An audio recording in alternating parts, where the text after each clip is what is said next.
Okay, so coordination compound को, इस chapter को हम फिर से अब आगे कर रहे हैं। लास्ट कोऑर्डिनेशन कंपाउंड के क्लास में हमने कोऑर्डिनेशन कंपाउंड से रिलेटेड इंट्रोडक्टरी पार्ट को देखा समझा था। कॉम्प्लेक्स कंपाउंड को किस तरह से हम लिखते हैं स्क्वायर ब्रैकेट में करके, ये हमने समझा। उसके बाद कोऑर्डिनेशन कंपाउंड को लिखने में जो इसके डिफरेंट पार्ट्स होते हैं, उन पार्ट्स को हमने समझा कि किस पार्ट को क्या कहते हैं। ठीक है, इन्हीं चीज़ों को और भी आगे बढ़ाते हुए आज हम कोऑर्डिनेशन कंपाउंड से रिलेटेड कुछ टर्म्स के बारे में जानेंगे। इस क्लास में समझेंगे कि कोऑर्डिनेशन कंपाउंड से रिलेटेड इसके जो इम्पोर्टेंट टर्म्स हैं वो क्या होते हैं, बिकॉज इनसे रिलेटेड भी बहुत सारी डेफिनेशंस 1 मार्क्स में, 2 मार्क्स में और फिर 3 मार्क्स में पूछी जाती है। राइट, जैसे एक हम एग्जांपल ले रहे हैं कोऑर्डिनेशन कंपाउंड का। For example NiNH3 to the whole 6, okay, and Cl2, ये हमारा एक कोऑर्डिनेशन कंपाउंड है। इसको इसमें इस पार्ट को, ओके, आगे के पार्ट को, यानी कि जो ब्रैकेट में पार्ट है, स्क्वायर ब्रैकेट में पार्ट है। हालांकि ये जरूरी नहीं है कि स्क्वायर ब्रैकेट में पार्ट जो लिखा जाता है वो आगे का ही हमेशा हो। कभी आगे लिखा जाता है, कभी पीछे भी लिखा जाता है। ठीक है, जैसे फॉर एग्जांपल यहाँ पर K4FeCN6, राइट। अब ये स्क्वायर ब्रैकेट में ये पार्ट पीछे हो गया। ओके, तो एक पार्ट ये हो गया स्क्वायर ब्रैकेट के बाहर, एक पार्ट अंदर हो गया स्क्वायर ब्रैकेट के अंदर। और कुछ कोऑर्डिनेशन कंपाउंड ऐसे होते हैं जो सिर्फ स्क्वायर ब्रैकेट में लिखे जाते हैं, उनके बाहर की साइड पर कुछ नहीं लिखा जाता। ठीक है, तो कैसे कैसे क्या चीजें हैं वो हम आज समझते हैं। फॉर एग्जाम्पल, जैसे ये हमारा एक कोऑर्डिनेशन कंपाउंड हो बेटा। अब इस कोऑर्डिनेशन कंपाउंड में जो स्क्वायर ब्रैकेट का पार्ट है, इस पार्ट को हम बोलते हैं, इसके कई नाम हैं इवन। ठीक है, कई नेम्स हैं। क्या क्या नेम्स हैं? फॉर एग्जांपल, जैसे इसे हम कोऑर्डिनेशन स्फीयर भी बोलते हैं। ठीक है, कोऑर्डिनेशन स्फीयर। दूसरा इसका नाम है कोऑर्डिनेशन, बोलिए जरा, अखबार कोऑर्डिनेशन एंटिटी, ये भी बोलते हैं। नंबर 3 इसको हम नॉन आयोनाइजेबल या नॉन आयोनाइजेशन स्फीयर, ठीक है, ये भी बोलते हैं। ओके, दूसरी एक बात ये होती है कि इस स्क्वायर वाले जो कंपाउंड यहाँ पर है, इसका जो ये पार्ट है, इसको हम कॉम्प्लेक्स भी बोलते हैं। ठीक है, और इस कोऑर्डिनेशन कंपाउंड को या कोई भी कोऑर्डिनेशन कंपाउंड को जब वाटर में डिसॉल्व किया जाता है, इसका सॉल्यूशन बनाया जाता है। राइट, तो ये पार्ट और ये पार्ट, ये दोनों पार्ट अलग अलग आयनाइज हो जाते हैं। फॉर एग्जांपल, जैसे अगर हमने इसे वाटर में डिसॉल्व किया, NiNH3 to the whole 6 then Cl2, सो ये आयनाइज हो जाएगा किसमें किसमें, NiNH3 to the whole 6, और इसके ऊपर क्या आ जाएगा, इसके ऊपर क्या आ जाएगा, 2 नहीं 2 इसके ऊपर पॉजिटिव चार्ज आ जाएगा। ठीक है, इसके ऊपर 2 पॉजिटिव चार्ज आ जाएगा और प्लस Cl के यानी कि नेगेटिव चार्ज में डिसोसिएट होगा और Cl के ऊपर 1 चार्ज आता है, तो 1 चार्ज बैलेंस करने के लिए यहाँ पर 2 पॉजिटिव है, तो Cl यहाँ पर 2 एटम्स में होंगे, यानी कि 2 मोल्स में होंगे। ओके, अब आप ये देखिए कि ये जो आगे वाला पार्ट है, इस पार्ट को हम बोलते हैं complex ion. Right, complex ion यानी कि मिला हुआ आयन है। बल्कि ये पार्ट पूरा पूरा जो स्फीयर का है, ये पार्ट पूरा पूरा डिसोसिएट नहीं होता है, यानी कि आयनाइज नहीं होता है। इसमें देखो ये पूरा बंधा हुआ है, इसीलिए इस पार्ट को हम नॉन आयनाइजेशन स्फीयर कहते हैं। ओके, ये अपनी आइडेंटिटी को लूज नहीं करता है, अपनी आइडेंटिटी को रखे रहता है। दूसरा पार्ट आयनाइज हो जाएगा। ये क्लियर हो रहा है? सो अब इस तरह से ये जो पार्ट हो गया, इसको हम बोलते हैं कॉम्प्लेक्स आयन। अब ये आयन बन गया पूरा, सो हम इसको बोल सकते हैं कॉम्प्लेक्स आयन। ठीक है, अब ये जो कॉम्प्लेक्स है, कॉम्प्लेक्स आयन या कॉम्प्लेक्स स्फीयर भी हम इसे कह सकते हैं, ये कितने तरह के होते हैं complex sphere. Okay, so on the basis of the charge this the complex sphere, okay, or coordination sphere which are of three types, तीन तरह के होते हैं। कौन कौन से? पॉजिटिव यानी कि केटाइनिक कॉम्प्लेक्स, नंबर सेकेंड नेगेटिव यानी कि एनायनिक कॉम्प्लेक्स, और तीसरा न्यूट्रल भी होते हैं। ठीक है, सो इनको हम समझ लेते हैं जरा। जो कॉम्प्लेक्स है हमारे, okay, parts of the complex और types of the complex. Next हम ये कह सकते हैं टाइप्स ऑफ कॉम्प्लेक्स। इसकी पूरी अच्छी तरह से नोट्स बनाते चलिएगा, और कहीं से भी, बीच से भी, कहीं न कहीं से भी कुछ क्वेश्चंस पूछे जाते हैं। Okay, that how many types of the complexes are there. Okay, so you have to write the complexes which are of three types.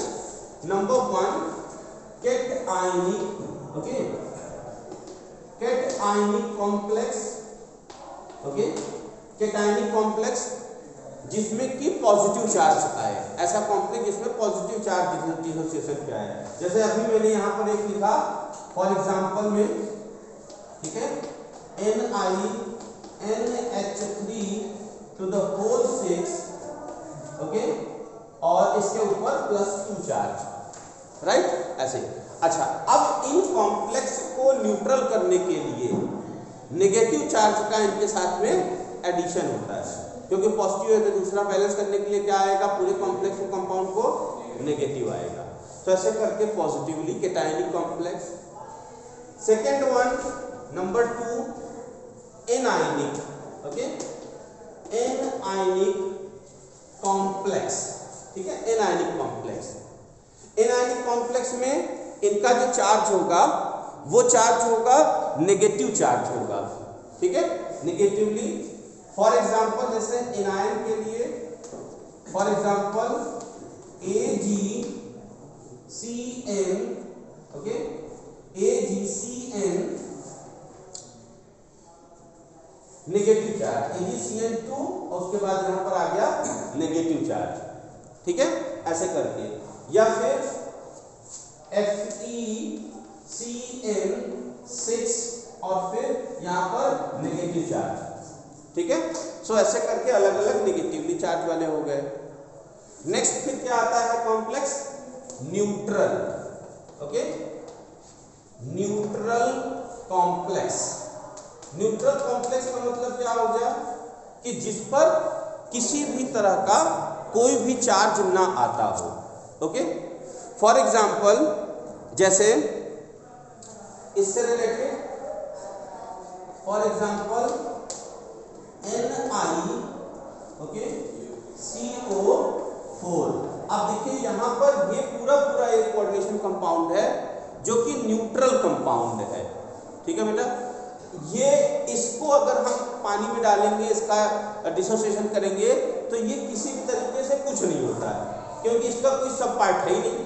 Coordination sphere खुद में अपने आप में डिसोसिएशन होता ही नहीं है इसका, क्योंकि ये अपनी आइडेंटिटी को लूज नहीं करता है।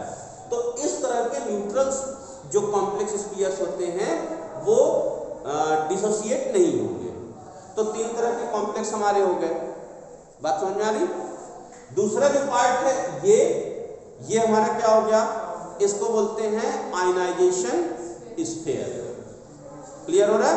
ठीक है, सो इस तरह से इसकी कुछ चीजें थी। इसको बोलते हैं आयनाइजेशन स्फीयर। ये आयनाइज हो गया, ये जो पार्ट यहाँ लगा होता है वो आयनाइज हो जाता है, माइनस चार्ज में से पहले जो मैंने अभी लिखा था, ठीक है, इस तरह से।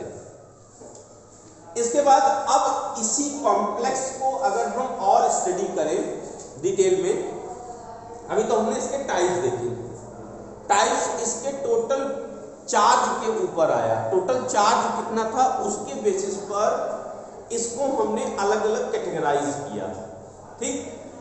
अब हम इसके अंदर की स्टडी करेंगे कि इसके इंटरनल में जो कॉम्प्लेक्स है वो कॉम्प्लेक्स कितने पार्ट में डिवाइड होते हैं। क्या कॉम्प्लेक्स पूरा एक होता है? यहाँ देखो तो अलग अलग आपको देखने को यहाँ पर देखने में मिल रहा है कि अलग अलग कुछ चीजें लिखी हैं। सो इसके बेसिस पर इसे क्या कहते हैं, इसके पार्ट्स और क्या क्या हैं, ये जरा समझिएगा, ओके।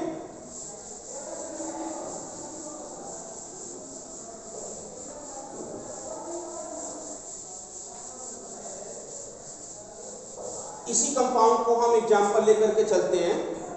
देखो बेटा, ये हमारा जो कॉम्प्लेक्स है, अब सिर्फ मैं कॉम्प्लेक्स की बात कर रहा हूं, ओके।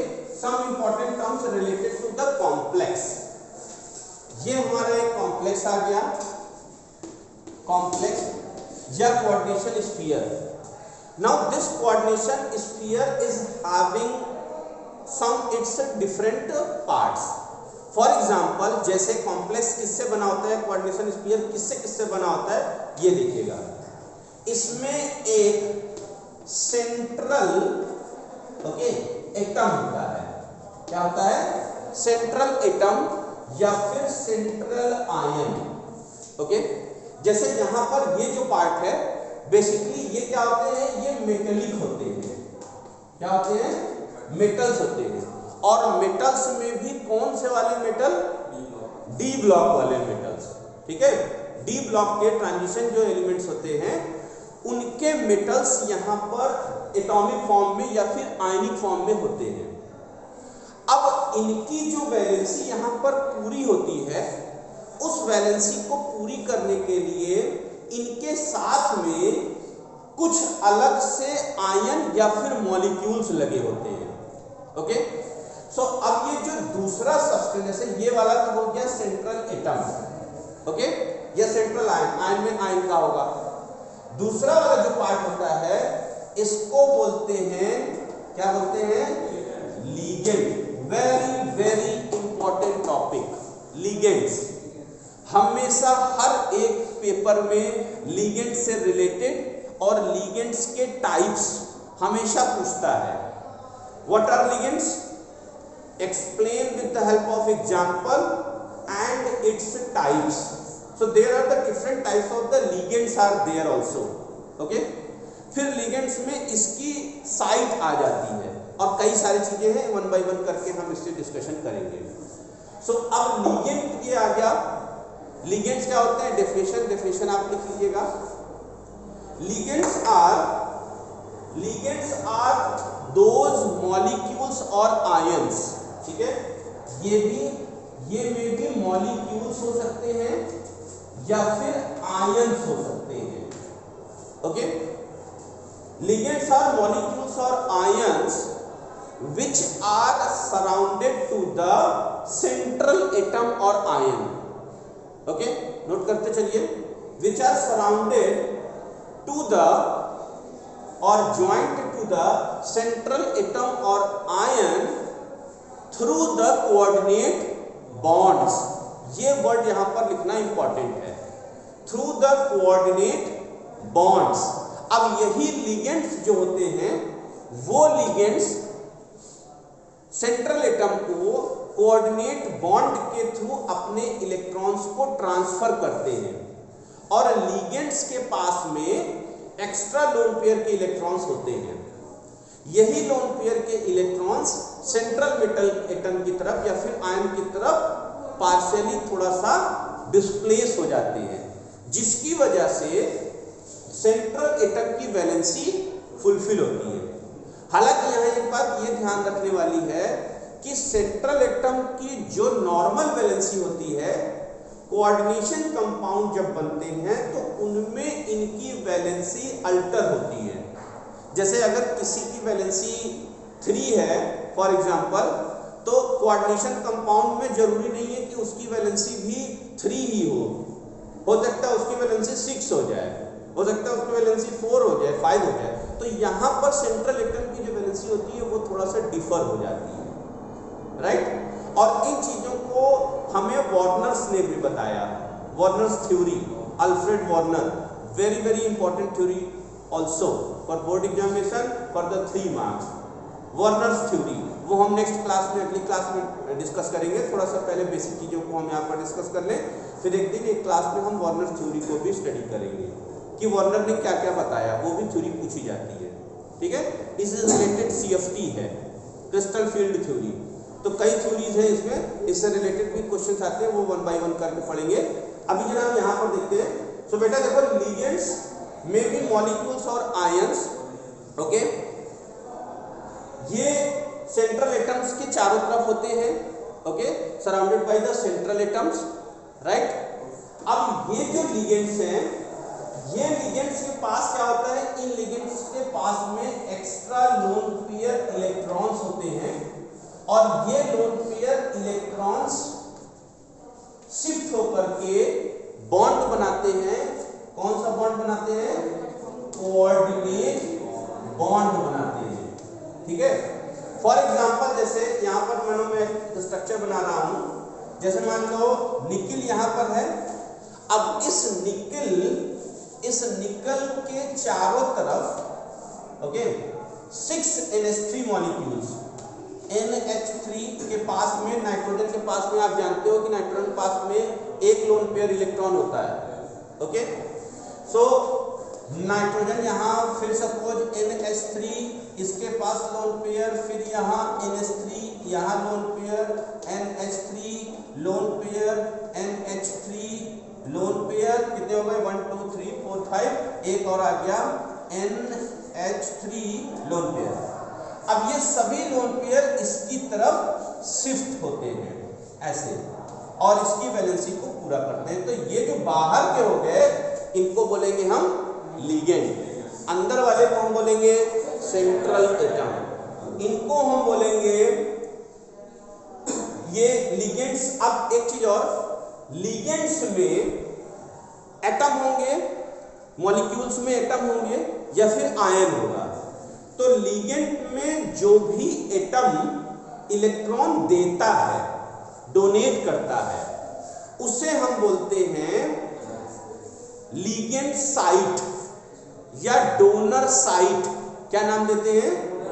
डोनर साइट या electron giving site, SITE, site के नाम से जानते हैं, ध्यान रखिएगा, ठीक है। क्या बोलते हैं? डोनर साइट, पहली बात। दूसरी बात, ये जो लिगेंड्स हैं, ये सबके पास इलेक्ट्रॉन एक्स्ट्रा होता है, यानी निगेटिवली चार्ज होते हैं। सो निगेटिवली चार्ज मॉलिक्यूल्स को हम बोलते हैं लेविस बेस, याद रखिएगा। ये भी 1 नंबर में 2 नंबर में क्वेश्चन पूछा जाता है कि कोऑर्डिनेशन कंपाउंड में कौन सा पार्ट लेविस बेस की तरह काम करता है और कौन सा पार्ट लेविस एसिड की तरह काम करता है। तो जिसके पास एक्स्ट्रा इलेक्ट्रॉन्स हैं वो होते हैं बेस, लेविस बेस, और जिसके पास कम इलेक्ट्रॉन होते हैं, जो इलेक्ट्रॉन किसी से लेता है, उसे कहते हैं लेविस एसिड। तो जरा मुझे ये बताइए कि इसमें लेविस एसिड कौन हुआ? मेटल, सेंट्रल एटम, ठीक है, क्योंकि इसने लिया, इसने दिया। तो जो सेंट्रल एटम है उसे हम बोलेंगे लेविस एसिड। बात समझ में आ रही बेटा? ओके, आई होप यहाँ तक क्लियर हो रहा है। फिर ये हो गई डोनर साइट, लिगेंड की, जिसने दिया। अब हम आगे चलते हैं लिगेंड के टाइप की तरफ। How many types of the ligands are there? ये भी बहुत ही इंपॉर्टेंट क्वेश्चन है। पहले तो लिगेंड क्या होता है वो, अब आ गया लिगेंड्स के type. How many types of the ligands are there? तो इसे भी हम जरा समझते हैं, पढ़ते हैं। नेक्स्ट इज द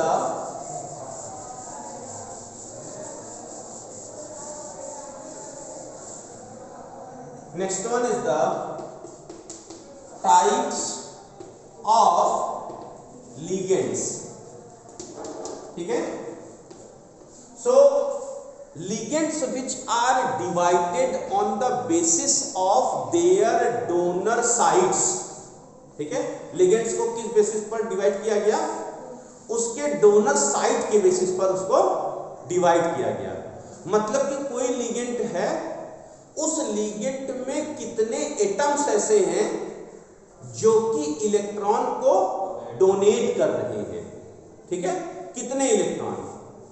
अब अगर एक एटम है जो इलेक्ट्रॉन को डोनेट कर रहा है, यानी कि एक ही उस लिगेंड की साइट है, there is the one site, तो ऐसे लिगेंड को बोलते हैं, नंबर वन, ऐसे लिगेंड को बोलते हैं, यहां पर लिखता हूं इसे इस साइड पर, ऐसे लिगेंड को बोलते हैं unidentate ligand. Note it down बेटा, लिगेंड, ठीक है।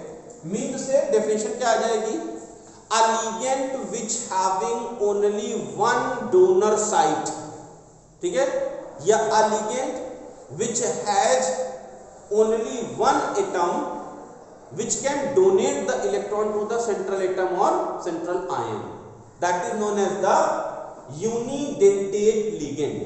देखो यहां पर क्या नाम है, यूनि का मतलब आप जान रहे हो, यूनि का मतलब एक, डेंटेट का मतलब देने वाला, इसको ऐसे इसको रिलेट कर सकते हो, यूनि का मतलब एक, डेंटेट का मतलब देने वाला। तो एक ऐसा एटम किसी लिगेंड में जो कि जिसका कि सिर्फ एक एटम या एक ही साइट हो, दे रहा हो, ऐसे बोलते हैं यूनिडेंटेट लिगेंड। फॉर एग्जांपल जैसे अभी इससे पहले मैंने लिया था NH3, इसमें टोटल 4 एटम है, टोटल कितने एटम है, 4 एटम है, 3 हाइड्रोजन के और 1 नाइट्रोजन के, लेकिन इलेक्ट्रॉन दे कौन एटम रहा है, नाइट्रोजन।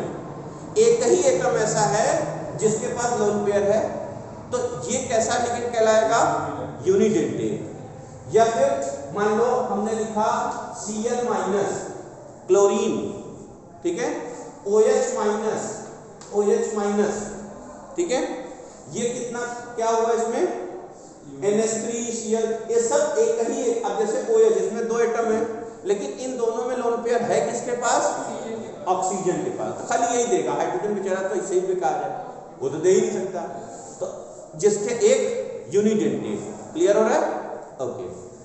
नेक्स्ट नंबर सेकेंड, अब यूनि के बाद एक के बाद क्या आता है, बाई, क्या आता है, बाई या फिर डाई।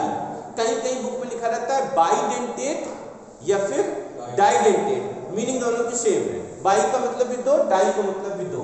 हम मानते हैं, मैं यहाँ पर एक लिख रहा हूं, बाईडेंटेट लिगेंड्स, ठीक है, बाईडेंटेट लिगेंड्स।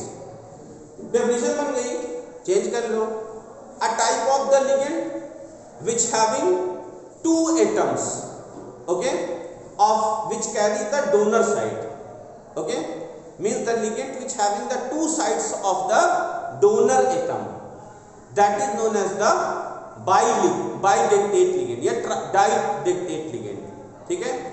फॉर एग्जांपल जैसे एक बहुत ही इंपॉर्टेंट लिगेंड है, ये है हमारा NH2CH2, इसको मैं सीधा बना करके थोड़ा टेढ़ा बनाता हूं, NH2 और यहां पर NH2, ठीक है बेटा, राइट। क्या नाम है इसका,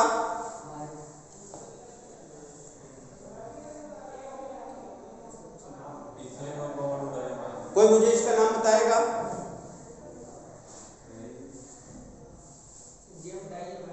वन टू दो लगा हुआ है, क्या हो गया, इथेन 1,2 डाई अमाइन, ठीक है, इथेन 1,2 डाई अमाइन या डाई इथाइलिन अमीन, कॉमन नेम डाई इथाइलिन अमीन, इसे भी हम बोल सकते हैं। इसको हम शॉर्ट फॉर्म में EN लिखते हैं ब्रैकेट में, कहीं बुक में लिखा मिलेगा, ओके। तो नाम समझ लीजिए, बहुत ही इंपॉर्टेंट है ये। इसमें अब ये पूरा एक लिगेंड है, पूरा एक लिगेंड है, लेकिन इस पूरे एक लिगेंड में में 2 एटम ऐसे हैं जो अपने इलेक्ट्रॉन को ट्रांसफर करते हैं। ठीक है, कौन कौन से हुआ? एक ये नाइट्रोजन, क्योंकि इसके पास लोन पेयर है, और एक ये नाइट्रोजन, एक इसके पास लोन पेयर है, कि ये दोनों मिल करके इलेक्ट्रॉन सेंट्रल एटम को देते हैं। ओके, ऐसे ही एक और जैसे है आपका है COO minus two the whole twice, right? कौन सा आया हुआ ये? गलत जवाब, ऑक्सलेट आयन। कौन सा हुआ? ऑक्जेलिक एसिड, याद करिए। ओके, COOH का होल ट्वाइस, सो H निकल गया, पॉजिटिव चार्ज निकल गया, नेगेटिव चार्ज आ गया। ओके, COO स्ट्रक्चर अगर हम इसका देखें तो स्ट्रक्चर कुछ जैसे बनेगा, CO उसके बाद O, अब फिर एक साइड C आ गया, और यहाँ पर ऑक्सीजन के ऊपर ये नेगेटिव चार्ज आ गया। ठीक है, इस तरह से। और इसी के साथ में फिर ये यहाँ नीचे बना देता हूँ, यहाँ से फिर CO, फिर ये O, नेगेटिव चार्ज है, इसके ऊपर 2 माइनस होगा। कितना माइनस होगा? 2 माइनस, यहाँ पर 2 माइनस। ठीक है, ऑक्सीडेट आयन के ऊपर 2 माइनस। तो 2 ऑक्सीजन एटम यहाँ पर ऐसे होते हैं जो कि इलेक्ट्रॉन्स को ट्रांसफर करने में कैपेबल होते हैं। ठीक है, तो ये भी किस कैटेगरी में आ गया? बाइडेंटेट। समझ में आ रहा है ये चीजें? अब एक चीज यहां पर ये ध्यान देना, बाइडेंटेट, सिमिलरली ट्राइडेंटेट, इसके बाद क्या आ जाता है? नंबर 3 ट्राइडेंटेट, या यहां पर टर्डेंटेट भी लिखा रहता है। ट्राई को कहीं कहीं बुक में टर्डेंटेट भी लिखा रहता है। 4 अगर दे दिया तो क्या हो जाएगा?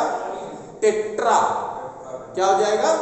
टेट्रा, या फिर क्वाड्रीडेंटेट लिगेंड। 4 ऐसे करके 5 6 हेक्सा तक कम से कम हम ले सकते हैं, और कॉमन नेम में हम उसे बोल सकते हैं पॉलीडेंटेट लिगेंड्स। बात समझ में आ रही? ये चीजें। अब एक बात और ध्यान से समझना, यहां से जरा एक चीज ये देखना, ऐसे लिगेंड्स जिनमें 2 या 2 से ज्यादा की साइट होती है, ठीक है, एटम की डोनर साइट 2 या 2 से ज्यादा की होती है, ऐसे लिगेंड्स एक साइक्लिक स्ट्रक्चर मेटल के साथ में बनाते हैं। ओके, जैसे यहां देखना, इसे मैं रब कर रहा हूं, जैसे हमारा ये डाइथाइलिन अमीन जो है, ये एक साइक्लिक स्ट्रक्चर बनाते हैं। ठीक, जैसे सपोज मान लो PT, यहां पर Cl, और इसके साथ ये मेटल आयन हो गया, मेटल एटम हो गया। ठीक है, अब इसके साथ में यहां पर NH2, ठीक, फिर उसके बाद CH2,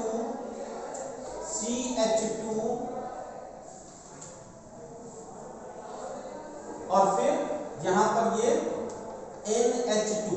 तब देखो कुछ ऐसी साइकिल बन रही है, सर्कुलर स्ट्रक्चर बन रहा है, और इसके पास में लोन पेयर इलेक्ट्रॉन्स हैं, और इसके पास में भी लोन पेयर इलेक्ट्रॉन है।